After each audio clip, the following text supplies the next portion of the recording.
எல்லாரும் எப்படி இருக்கீங்க? இன்னைக்கு வந்து பார்த்தீங்கன்னா மத்தியானம் எப்பவுமே நான் தான் மத்தியானம் வந்து சமைப்பேன். காலையில் வந்து சாமந்தை செஞ்சு வச்சுட்டு போவாங்க. இன்னைக்கு காலையில் பொங்கல் அப்புறமா சாம்பார் வந்து சாப்பிட்டோம். இது வந்து பார்த்தீங்கன்னா அடியில் இருக்கிறது எல்லாமே மண், அதாவது இந்த ராக் சால்ட்டு இருக்குது பார்த்தீங்களா, இது நாங்கள் வாங்குகிறோம். இதில் ஃபுல்லாகவே குழம்பெல்லாம் மண். என்னடா இது மண்ணாக இருக்குன்னு பார்த்தா இதில் தான் மண் இருக்குது. அப்புறமா தான் சாம் கண்டுபிடிச்சாங்க எதில் மண் வருதுன்னு பார்த்தா இதில் அவ்வளோ மண்.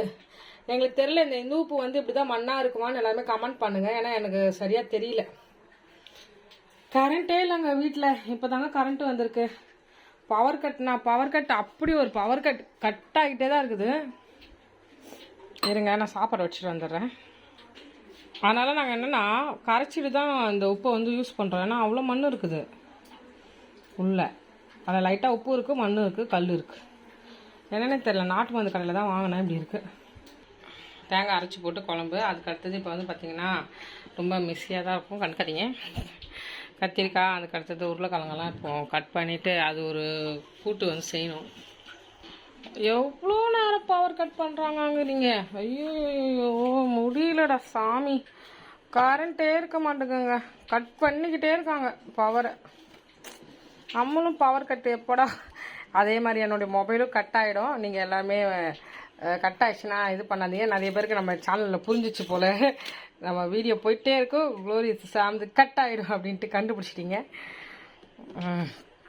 அது மாதிரி தான் கட் ஆகிட்டே இருக்குது. இன்றைக்கி மட்டுமே எத்தனை வழி தெரியுமாங்க போயிட்டு வந்துச்சு. காலையிலேருந்து இது வர 10 முறை போயிட்டு வந்துச்சுங்க கரண்ட்டு. டுடே ட்ரெண்டிங் பார்த்தா அதில் காமெடியாக இருக்குது. வீடு எல்லாமே கொஞ்சம் கொஞ்சம் இந்த க்ளீன் பண்ண இப்போ தான் ஸ்டார்ட் பண்ணியிருக்கிறேன். நான் வீட்டிலே இல்லை, உங்கள் எல்லாருக்குமே தெரியும். அம்மாவுடைய வீடு காலி பண்ணனால அந்த ஒர்க் வந்து போயிட்டே இருந்துச்சு. இருங்க நான் கத்திரிக்காயும் உருளைக்கிழங்கையும் கட் பண்ணி போட்டுட்டு வரேன். திரும்ப என் பெரிய மருமகனை பார்த்துருப்பீங்க, உட்காந்துருக்குறான் பாருங்கள். சன்ரைஸ் 5 ரூபாய்க்கு விற்கிறாங்களே சன்ரைஸ். இப்போது பரவாயில்லையே. உட்காந்து டிவி பார்த்துட்ருக்கான். அவர் விபிஎஸ் போனோம். எனக்கு வந்து பார்த்தீங்கன்னா மொத்தம் 3 நாத்தனாரில் எல்லாருக்குமே 2 மகன்கள். அப்புறமா என்னுடைய தம்பி பையன் கேபி இருக்கானா, கேபி ஒரு மருமகன். சரியா? மொத்தம் எனக்கு 7 மருமகன்.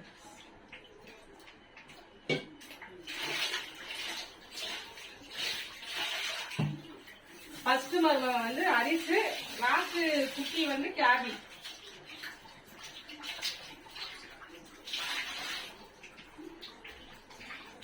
சாம் வந்து பார்த்தீங்கன்னா சின்ன வயசுல காலேஜ் படிக்கும் போது எங்கள் வீட்டுக்கு வந்து அரிசை கூப்பிட்டு வருவார். ஜோசப் பார்த்தா சொன்னான், கூட்டிகிட்டு வருவார் குட்டியா அவன் தானே இதுன்ட்டு. ஏன்னா எங்களுக்கு அவ்வளோ சந்தோஷம். ஏன்னா நம்ம சின்ன வயசுல பார்த்து அந்த குழந்தைங்க வளர்ந்து ஒரு ஸ்டேஜில் பெருசாகி நம்ம வீட்டில் வந்து இருக்கும்போது அது வந்து சந்தோஷத்தை வந்து சொல்லவே முடியாது. அது மாதிரி தான் எல்லா மருமகனுமே. ஆனால் டைம் இருக்காது எங்களுக்கு, அதுதான் பிரச்சனையே. இங்கே கிறிஷு யுகேஷ் வந்து வருவாங்க. குழந்தைங்க நாங்கள் எப்போ வேணால் கூப்பிட்டு வருவோம். இவன் இப்போ தான் தஞ்சாவூர்லேருந்து வந்திருக்கிறான். இன்னும் 2 குட்டிங்க இருக்குதுங்க. அவங்க ரொம்ப பிஸி. அவங்கள நம்ம கையில் பிடிக்க முடியாது. அவங்க அதிகமாக ட்ரிப்பெல்லாம் போவாங்க. பேசுறதுக்கே டைம் இருக்காது பார்த்துக்கோங்க. ஏன்னா எங்கள் அக்கா வந்து என்னுடைய 2வது நாத்தனார் வந்து அவங்க வந்து ஹோட்டல் வச்சுருக்காங்க, தள்ளு வண்டி. அதனால் அவங்க பிஸியாக இருப்பாங்க. அதனால நம்ம டிஸ்டர்ப் பண்ண முடியாது. பசங்களும் வந்து பார்த்தீங்கன்னா கொஞ்சம் லாங்காக ஸ்கூல் போய் படிக்கிறாங்க.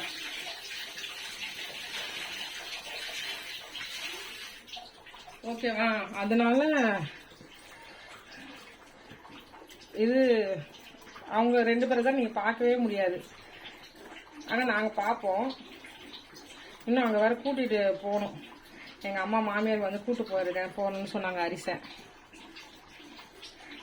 அரிசை வந்து 10th முடிச்சுக்கிறான். 420 மார்க் எடுத்தான் 10th. ஸ்கூல் 2nd அவன். சரி நம்ம டாபிக் வருவோம். அப்புறமா கரண்ட் வந்து போயிட்டு வந்துட்டு இருக்குங்க. அது என்னன்னே தெரியலங்க. இந்த கண்ணு மருந்து ஊற்றுனா எனக்கு அப்படியே தூக்கம் வந்துடுது. தைராய்டு மாத்திரை போட்டுட்டு கண்ணு மருந்து நான் கண்ணு மருந்து ஊற்றுறதுக்கு முன்னாடி சாப்பிட்டுட்டு 1 hour கழிச்சு தான் நம்ம சாப்பிட்ணும். தைராய்டு மாத்திரை போட்டுட்டு கரெக்டாக 1 hour சாப்பிட்டுட்டு 1 hour கழிச்சு சாப்பிட்டுட்டு திரும்ப கண்ணுக்கு டேப்லெட் கொடுத்துருக்காங்க. அது நான் இன்னும் போடவே ஆரம்பிக்கல. அது மறந்து போயிடுறேன். கரெக்டான ரொட்டீன் நம்ம இல்லை. கரண்ட் இல்லைனால 3 மணி 4 மணி தூங்கி வரலாமாங்க. கரெக்டான தூக்கம் இல்லை. ரொட்டீன் கொஞ்சம் மாறி போச்சு. கரெக்டாக ரொட்டீன் வந்து எங்களுக்கு பேலன்ஸ் ஆகி வந்துட்டு இருந்துச்சு. இப்போ சுத்தமாக இதாகிடுச்சு. என்னடா உருளைக்கிழங்கு தோல் எப்படி முறிக்கிறேன்னு பார்க்காதீங்க. அழுத்தி இருக்கிறத மட்டும் நான் எடுத்துருவேன். அதுக்கப்புறமா அப்படியே போட்டுருவேன்.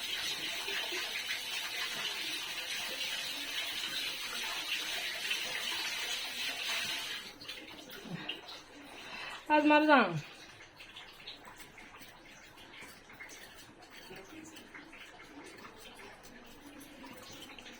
அதனால ரொட்டி நல்லா மாறி போச்சா, லேட்டாக தூங்கிட்டு கிடந்து லேட்டாக எழுந்திக்கிறோம் நாங்கள். இந்த ஒரு வாரம் ரொம்ப கரண்ட் பிரச்சனை கொடுத்துச்சுங்க. என்னன்னே தெரியல, கரண்டே இல்லை எங்கள் ஏரியாலலாம். என்னுடைய ரோபோ குக்கு இங்கே இருக்கிற பவர் கட்டால தான் 2 ரோபோ குக்கு ரிப்பேர் ஆயிடுச்சு. அதெல்லாம் என்ன பண்ணுறது சொல்லுங்க.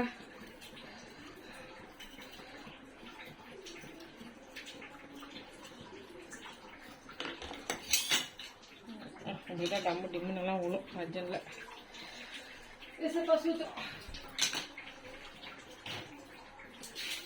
அதுதான் கரண்ட் இதனால பிரச்சனை மேலே பிரச்சனை.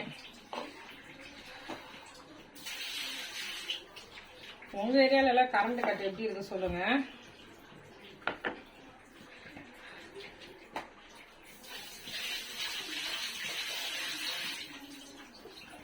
ஹரிஸ் வந்து பாத்தீங்கன்னா நைட்டு வந்து ஒயிட் ரைஸ் சாப்பிட மாட்டான்.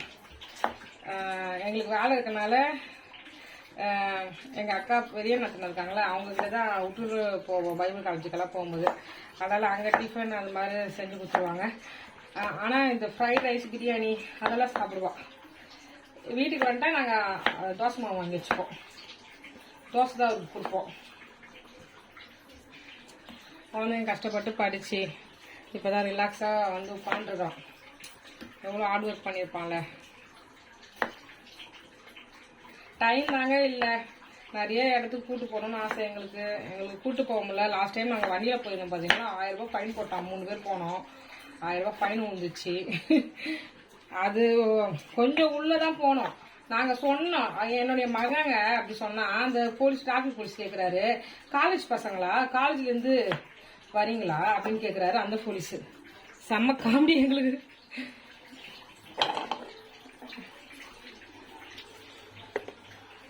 இருங்க கூட்டு செஞ்சிருவோம். ஓகே, அது மாதிரி நமக்கு வந்து 1000 ரூபாய் ஃபைன் விழுந்ததுனால எங்களால் எங்கேயுமே கூட்டு போக முடியல. நாளைக்கு தான் சாமிகிட்ட சொல்லியிருக்கேன் நான், நீங்கள் அரிசி மட்டும் கூட்டிட்டு இந்த சென்ட் தாமஸ் மவுண்ட்டு அவன் மழை பார்த்ததில்ல, அதனால சென்ட் தாமஸ் மவுண்ட்டுக்கு பீச்சுக்கு நீங்களே கூப்பிட்டு போயிட்டு வந்துருங்க. என்னால் வரவே முடியல. பஸ் வந்து செட் ஆகலை. நான் வந்து ஒரு வாட்டி சொன்னலாங்க, பஸ்ஸில் வந்து ஒருத்தன் வந்து இடுப்பை கிள்ளிட்டு போயிட்டான்னு. அதுலேருந்து நான் போகிறதே இல்லை. அவன் கிள்னாலும் அவனுக்கு செம்ம அடி குத்த. நான் அது மாதிரி என்ன சொல்கிறது, பொறுக்கிங்கெல்லாம் இருக்கும்போது நம்மளாம் போக முடியாது. நீங்கள் என்னடா இப்படி பேசணும்னு நினைக்காதீங்க. அதில் நான் அனுபவிச்சனால சொல்கிறேன். எனக்கு பஸ்ஸே பிடிக்கல. அதனால் நமக்கு ஆட்டோவுக்கு ரொம்ப இங்கேருந்து நம்ம போகிறோம்னு வச்சுக்கோங்களேன், பீச்சுக்கு போகிறோம்னாலே கிட்டத்தட்ட 600 ரூபாய் கிட்ட. அதுக்கு வந்து பெட்டரு மாமாவும் மருமகனும் போயிட்டு சுற்றி பார்த்துட்டு வாங்கன்னு இருக்கேன். நாளைக்கு அவங்க கிளம்பிட்டு திரும்ப 5 மணிக்கு வீபேஸ்க்கு வரணும். இப்படிதான் எங்களுடைய லைஃப் ஸ்டைல் வந்து போயிட்டு இருக்கு. ரொம்ப ஜாலியாக போயிட்டு இருக்கு. மே மாதம் எங்களுக்கு லீவு விட்ட மாதிரி ரொம்ப ஜாலியாக போயிட்டு இருக்கு. ஏன்னா இந்த டைம் நாங்கள் வந்து நிறைய வீட்டில் இருக்கிற மாதிரி எனக்கு ஃபீல் ஆகுது. எப்பவுமே நம்ம ஏதாவது வெளில வேலையே இருந்துட்டு இருக்கோம். இப்போ பிள்ளை வந்திருக்கனால நம்ம வீட்டில் அப்பப்போ இருக்கனால நான் வீட்டில் இருக்கேன். அதுதான் எனக்கு மெயின். சமைக்க கூட மாட்டோம். அப்படியெல்லாம் இருந்தோம்ல நாங்கள். டைமே இருக்காது. ஏதாவது காலையில் ஏதாவது வாங்கி சாப்பிட்டுட்டு அப்படியே காலத்தை ஓடிட்டு இருந்தோம். இப்போ வந்தோடனே ப்ராப்பராக சமைக்கிறது அதெல்லாம் வந்து பார்க்க கொஞ்சம் நல்லா இருக்குது. நாங்களும் சரி, இப்போதைக்கு நமக்கு வேலை இல்லை. நம்ம டொனேஷன் எல்லாமே கொடுத்து முடிச்சிட்டோம். அதனால நமக்கு இன்னும் டைம் இருக்குது வீட்டில் இருக்க. இன்னைக்கு எங்கள் மாமா பொண்ணு எங்கள் பிரியா வர வீட்டுக்கு வரா. அவள் வந்து நாளைக்கு வந்து பார்த்தீங்கன்னா ஹைதராபாத் போகிறா, இண்டஸ்ட்ரிக்காக போகிறா. 1 மந்த் கழிச்சு தான் வருவா. அதுவும் ரொம்ப சந்தோஷம். அதுதான் சொல்கிறேன்ல, நம்ம பார்த்து பிள்ளைங்க வளர்ந்த பிள்ளைங்க ஒரு ஸ்டேஜில் வந்து அவங்க ஒன்று சாதிக்கும் போது ஒன்று நிற்கும் போது நமக்குள்ள ஒரு சந்தோஷமா இருக்கும். இப்போ பிரியா வந்து ஹைதராபாத்துக்கு போய் இண்டஸ்ட்ரி வந்து பண்ணும்போது ரொம்ப சந்தோஷமா இருக்கு. அவள் வந்து இன்ஜினியரிங் எலக்ட்ரானிக் வந்து படிக்கிறான். அதனால 1 மந்த் வந்து மேடம் வந்து கிளம்பி போறாங்க. ஓகே, நான் இதில் வந்து எண்ணெய், கொஞ்சம் தேங்காய் எண்ணெய், கடுகு, சீரகம்,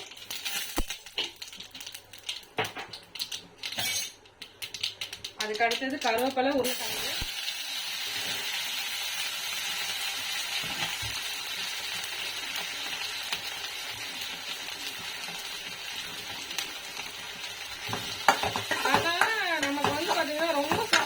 இந்த பிள்ளைங்க எல்லாம் பார்க்கும்போது.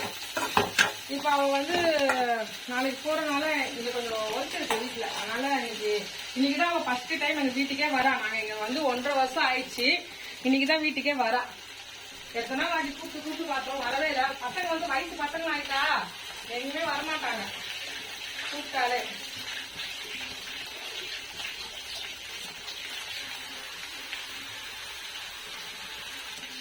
நான் வரல அந்த வார்த்தை தான் வருது வாயில இருந்து. அதனால அவ வந்து நாளைக்கு போறதுனால இன்னைக்கு கொஞ்சம் ஒர்க் இருக்கு, ஒரு 3 ஹவர் ஒர்க்கு. அதனால மேடம் வந்து வராங்க.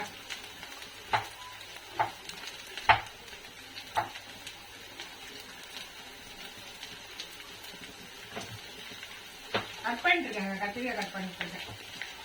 திடீர்னு கட் ஆயிடும் மொபைலு, எதுவும் நினச்சிக்காதீங்க. ஏன்னா ப்ராப்பராக எடுத்து எங்களால் வீடியோஸ் வந்து போடவே முடியல. ஏன்னா நம்மக்கிட்ட அந்த அளவுக்கு மொபைல் ரிப்பேர் ஆயிடுச்சு. மொபைல் வாங்கணும். நான் சாம்கிட்ட சொன்னேன். சாம்க்கு இப்போ வந்து பார்த்தீங்கன்னா மொபைல் எடிட் பண்ண ரொம்ப கஷ்டமாக இருக்குது. நான் சொன்னேன் சீக்கிரமாக நம்ம வந்து லேப்டாப் வாங்குறதுக்கு முயற்சி பண்ணோம். லேப்டாப்பும் ஒரு நல்ல ஒரு இது என்னது மொபைலும் வாங்கணும் அப்படின்னு சொல்லியிருக்கேன்.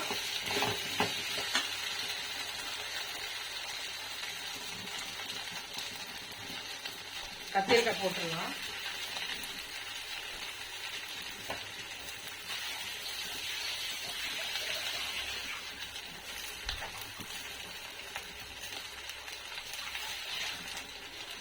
சொன்னாரு, உனக்குதான் வீடியோ எடுத்து போடுறதுக்கு டைம் இல்லை, எடிட் பண்றதுக்கு, நீ அப்படியே எடுத்து போடு அப்படியே சொல்லிட்டே இருந்தாரு. அதனாலதான் எங்களால, அதாவது மொபைல் வந்து ஃபுல்லா ஆயிடுச்சுங்க. ஒரு 2-3 வீடியோ பெண்டிங் இருக்கு. அது இது பண்ணணும். என்னன்னா வீடியோ எடுத்துட்டு இருக்கும் போதே ஸ்டாப் ஆயிடுது. அப்ப நான் அது கஷ்டப்பட்டு எடுத்து என்ன பிரச்சனை சொல்லுங்க. இப்ப நம்ம வந்து என்ன தெரியுமா பண்ணணும், அந்த உப்பு இருக்கு பாத்தீங்களா, உப்பு நான் திரும்பி தண்ணி கிளாஸ்ல வந்து ஊற போடுவேன். ஏன்னா அப்பதான் அந்த உப்பு வந்து இதாகுது, கரையுது.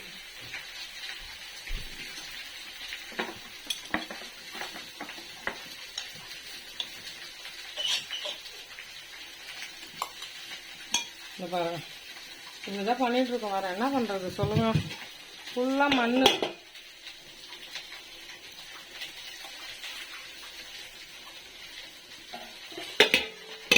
கரைய மாட்டேங்குது. அதுதான் என்ன சொல்றீங்க.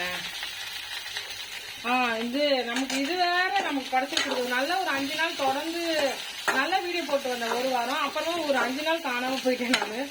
ஏன்னா அப்படி வேலைகள் வந்ததுனால தொடர்ந்து எதுவுமே வந்து பண்ண முடியல. இது எங்க ஊர்ல இருந்து நான் வாங்கிட்டு வந்த இந்த சட்டி. அங்க வந்து இதுல தான் மீன் குழம்பெல்லாம் வைக்கிறாங்க, இந்த அலுமினியத்துல. அங்க வந்து 2 இது போட்டு வந்தேன். எங்களுடைய பேர் போட்டு வாங்கிட்டு வந்தோம். ராகவன் குளோரின்ட்டு, ராகவன் சாம் குளோரின் போட்டு வாங்கிட்டு வந்தேன். சாம் சொன்னார், இதுலயுமே பேர் போடுவேன், எதுலயுமே பேர் போட முடியல. அங்க இதெல்லாம் ஃப்ரீ பேர் போட, அவெல்லாம் பேர் போட்டு வந்துட்டோம். நம்ம ஊர்ல எல்லாம் காசு. இங்க சென்னையில எல்லாம் போடுறாங்களானே தெரியல பேரு பாத்திரத்துல.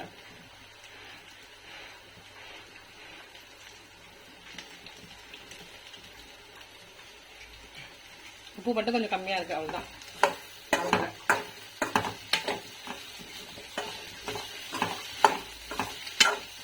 அது மாதிரிதான் சரின்ட்டு இன்னைக்கு எங்களுடைய ஷெட்யூல் வந்து இப்படிதான் இருக்கும். சாயங்காலம் வந்துட்டு அம்மா வீட்டுக்கு போகணும்னு இருக்கோம். ஏன்னா அம்மா வீட்டுல வந்து பாத்தீங்கன்னா கொஞ்சமா வந்து போடுற வேலை இருக்குங்க. பூனை வேற வீட்டுக்குள்ள வந்துட்டாங்க. அதனால போடணும். அம்மாவுடைய எம்டி ஹவுஸ் டூர் வந்து நான் அப்புறமா வந்து வீடியோல வந்து போடுறேன். எடுத்துக்கிறோம் சரியான ரிப்பேர், அதெல்லாம் வீடியோ எடுத்து வச்சு அதெல்லாம் போடணும் நம்ம.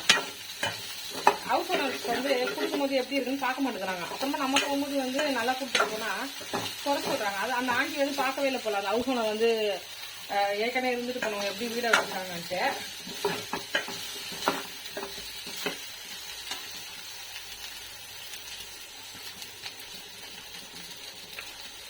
காலி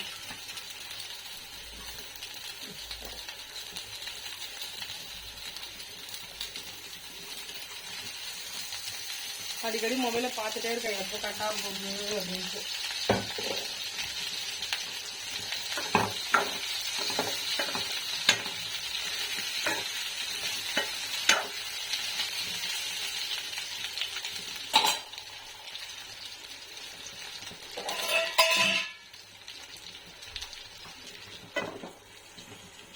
வேகட்டும் லைட்டா. துணியெல்லாம் மடிச்சே வைக்கல, நாங்கள் அப்படியே விட்டுட்டோம். இப்போதான் கொஞ்சம் கொஞ்சம் அடிக்கிட்டு. இது என்னன்னா டொனேஷனுக்கு கொஞ்சம் துணி வந்துச்சு. அந்த துணி வந்து இதில் மிஸ் ஆயிடுச்சு. அதனால டொனேஷன் துணியெல்லாம் அந்த சைடு நான் எடுத்து வச்சிருக்கேன். இதில் வந்து பார்த்தீங்கன்னா எங்களுடைய ஒயிட் ட்ரெஸ் சர்ச்சுக்கு போடுறோம் பார்த்தீங்களா, சண்டே போடுற ஒயிட் ட்ரெஸ் எந்த சாம்புக்கு மட்டும் அதில் நான் எடுத்து வச்சிருக்கிறேன். இது வரை இப்போ எடுத்து வைக்கணும் எல்லாத்தையும். ஏன்னா கிட்டத்தட்ட துணி மடிச்சே 1 மாதம் ஆயிடுச்சுங்க. சொல்றதுக்கு அசிங்கமாக இருந்தாலும் வேற என்ன பண்ணுறது, நமக்கு விபிஎஸ் சரியான பிஸியாக இருந்துச்சு. அவ்வளோதான், நம்ம வந்து இதெல்லாம் அப்படியே லைட்டாக க்ளீன் பண்ணிக்க வேண்டியதுதான். ஃபஸ்ட்டெல்லாம் இது மாதிரி கவரெல்லாம் எடுத்து இதுக்கு யூஸ் பண்ணுவாங்க. அது என்னது வடை செய்கிறதுக்கு, அதுக்கு செய்கிறதுக்கு. இப்போல்லாம் எங்க வடையெல்லாம் கடையில் வாங்கி சாப்பிட்றாங்க. அவ்வளோதான், என்ன காலி ஆயிடுச்சு. நாட்டு சக்கரை பாருங்க, இது டிமார்ட்டில் வாங்குறோம். இந்த நாட்டு சக்கரை இது நல்லா இருக்கு. டிமார்ட்டில் வாங்குற அந்த இந்துவுக்குமே ரொம்ப நல்லா இருக்கு. ஆனால் இப்போ தேவையில்லாமல் ஒரு கடையில் போய் வாங்கி தான் எனக்கு செட் ஆகாமல் போயிடுச்சு.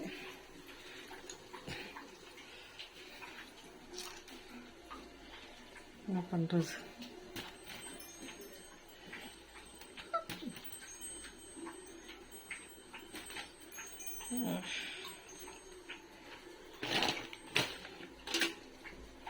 நல்லா கழுவ போகணும்.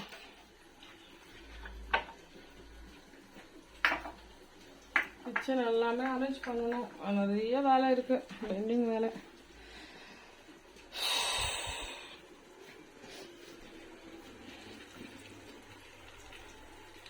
ஒரு வீடியோவில் அப்படிதான் அந்த லாஸ்ட் டைம் ஒரு வீடியோ போட்டிருந்தோம் சாம் உட்கார வச்சு பேசும்போது. அப்போ வந்து சொல்ல வந்தது இன்னுமே சொல்ல முடியல. அது ஒரு நாள் வந்து நாங்கள் வந்து சொல்கிறோம். அந்த வீடியோவில் எங்களை வந்து ஒரு பாஸ்டர் வந்து ஒரு கேள்வி கேட்டாங்க எங்களை பார்த்துட்டு. அதுதான் அதில் இருக்கும். அதை பற்றி தான் நாங்கள் சொல்லியிருப்போம். அந்த வீடியோவை லாஸ்ட் வரை எங்களால் எடுக்கவே முடியாமல் ஆயிடுச்சு. நமக்கு வந்து பார்த்தீங்கன்னா கிறிஸ்தவங்களாக இருந்தால் பரிசுத்த வாழ்க்கை தான் நமக்கு மெயின். நிறைய பேர் என்ன நினைக்கிறாங்கன்னா, நம்ம கஷ்டப்படுறதுனால, அதுக்கடுத்து நமக்கு குழந்தை இல்லைனாலே இவங்க மிகப்பெரிய பாவம் செஞ்சுருக்காங்க, அதனால தான் கடவுள் வந்து உங்களுக்கு குழந்தை கொடுக்கல அப்படி இப்படின்னு நினச்சிக்கிறாங்க. அதெல்லாம் கிடையாது. ஒவ்வொருத்தவங்களுக்கும் ஒரு நோக்கம் இருக்கும் அவங்களுடைய லைஃப்பில். சரியா, நம்ம வந்து குழந்தை இல்லைன்னா நான் பரலோகம் போகாமல் இருக்க முடியாது. குழந்தை இல்லைனாலும் நான் பரிசுத்தமாக இருந்தால் பரலோகம் போக முடியும். சரியா, காசு பணம் இல்லைனாலும் நான் பரலோகம் போக முடியும். வீடு வாசல் இல்லைனாலும் நான் பரலோகம் போக முடியும். உண்மையான இருதயத்தை நம்ம ரட்சிக்கப்பட்டு இயேசுவை உண்மையாக ஏற்றுக்கொண்டு அவரை ஃபாலோ பண்ணுறோம் பார்த்தீங்களா, அந்த உடைய ஹோலி லைஃப் தான் வந்து நம்மளை வந்து ஜீசஸ் கிட்ட கொண்டு போவோம். தவிர நான் வந்து இங்கே குழந்தை இல்லாமல் பண காசு இல்லாமல் நாங்கள் வந்து அப்படியே நாடோடியா திரியறதுனால நாங்கள் வந்து பாவம் செஞ்சவங்க, அதனால எங்களுக்கு வந்து குழந்தை இல்லை, அதனால நாங்கள் வந்து கஷ்டப்படுறோம், வீடு வாசல் இல்லை, அதெல்லாம் கிடையாது. எங்களுடைய வாழ்க்கையில நோக்கம் வந்து இயேசுவை வந்து வேற வச்சிருப்பாரு. ஓகேவா. இப்போ நான் எங்கள் அம்மாக்கே நான் வந்து பார்த்தீங்கன்னா 6 வருஷம் கழிச்சு தான் நானே பிறந்தேன். எனக்கு 6 வருஷம் கழிச்சு தான் என் தம்பி பிறந்தான். அப்போ எல்லா குழந்தைங்களும் லேட்டாக பிறக்கிறது, இன்க்ளூடிங் நம்ம சாவுறது கூட அவர் கையில தான் இருக்குது. எத்தனை பேர் இறந்து போயிருக்காங்க தெரியுமாங்க. நல்ல செட்டிலான ஃபேமிலி, நல்ல பணக்காரங்க, அவங்களுக்கு பிள்ளை இருந்து கூட பிள்ளை இல்லாதவங்க எத்தனை பேர் இருக்காங்க தெரியுமாங்க, இறந்து போயிருக்காங்க. லாஸ்ட் டைம் எங்களுடைய